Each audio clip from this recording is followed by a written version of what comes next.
देवदत्त मोरेडी यांना आपल्या यूट्यूब चॅनलवर तुमचं स्वागत आहे. सेमीफायनल 7मध्ये आपण पाहिलं असेल जबरदस्त लढत पाहायला मिळाली.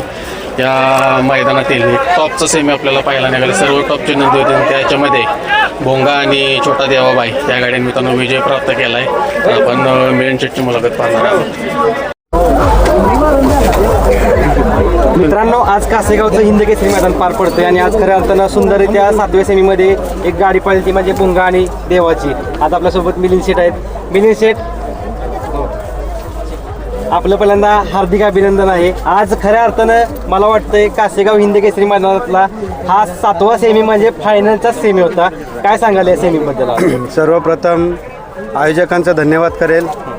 सुंदर असं आयोजन केलं आहे आणि आपले आराध्य दैवत आपले हिंदू सणाचा आज सगळ्यात मोठा सण आहे म्हणजे आपला श्री प्रभू राम जन्मदिवस आहे आणि आज जन्मदिवशी आज मैदान आयोजित केलं आहे. मी तमाम आपल्या हिंदू बांधवांना राम जन्माच्या हार्दिक शुभेच्छा देईन.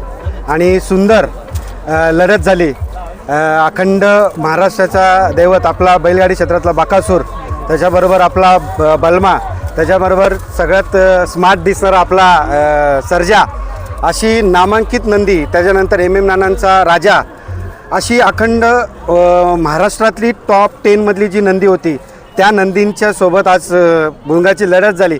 आणि प्रेक्षकांना आनंद, जसा आम्ही बिनजोडमध्ये प्रेक्षकांना एक चांगली लढत दाखवून आनंद देण्याचा प्रयत्न करतो, असाच ह्या मैदानाचा आकर्षक सेमी बोलला तरी काय मी कमी बोलणार नाही. कारण की आकर्षक सेमी झाला, ज्या सेमीचा आनंद पूर्ण महाराष्ट्र यूट्यूबमार्फत इथे लाईव्ह सगळेजण घेत होतं. त्याच्यामध्ये माझ्या भुंगानी आणि देवानी संभाजीनगरच्या सर्व प्रेक्षकांच्या मनावरती राज्य केलं आणि आमचं जे ताज जे डोक्यावरती भुंगाने आजपर्यंत कमवून दिलेले ते तसंच ठेवलं. आणि पश्चिम महाराष्ट्रामध्ये जे बोलणारे जे लावारिस किडे होते त्यांचं तोंड बंद करून टाकलं.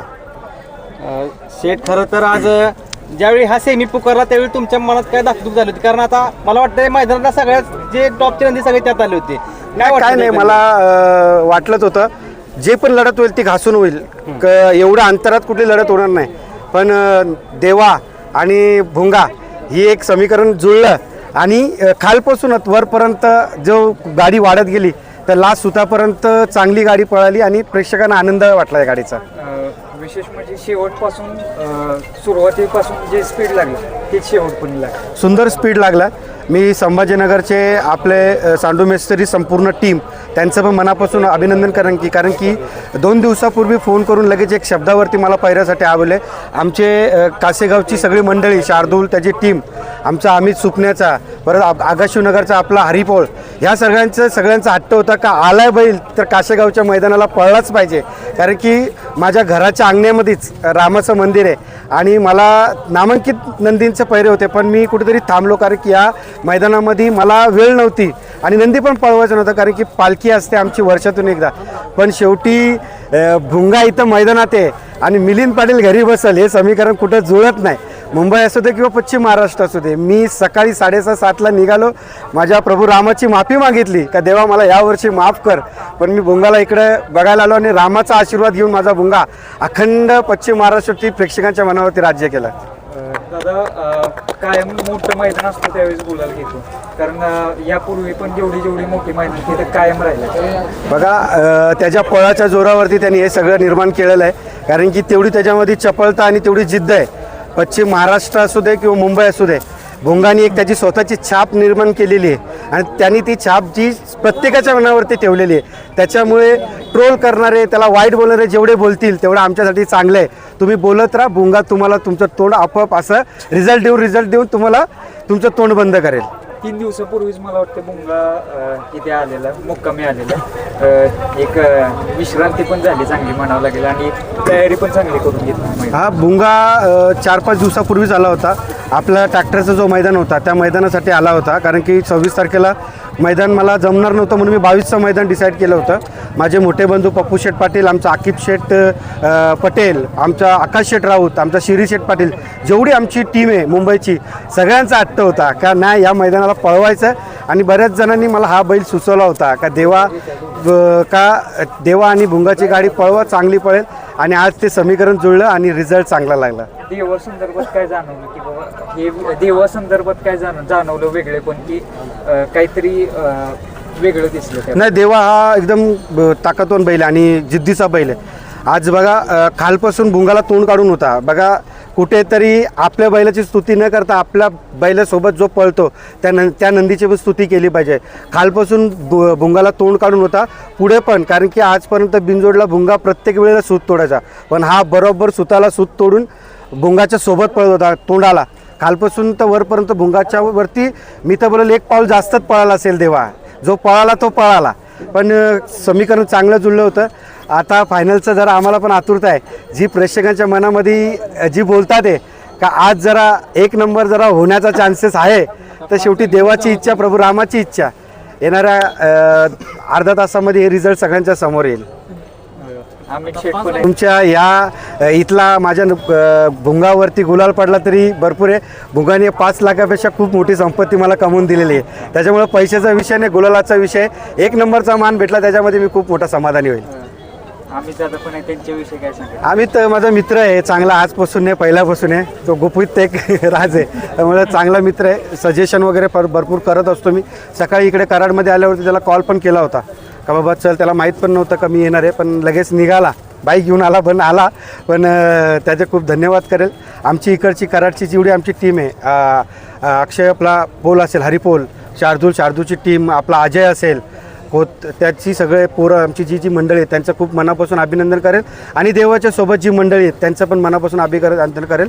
चांगली गाडीची सुट्टी पण चांगली होते. सुट्टी मेकरांचं अभिनंदन करेल आणि आयोजकाचं. बरेच दिवसानंतर भुंगा 3 फेऱ्याच्या मैदानात दिसला. एवढे दिवस का जरा थोडंसं 3 फेऱ्यात पळत नव्हतं? तिकडे बघितलं ना कसा धमाका चालू आहे. भरपूर तिकडे चालू आहे, आणि कारण की भरपूर लोकांनी टूर केला होता.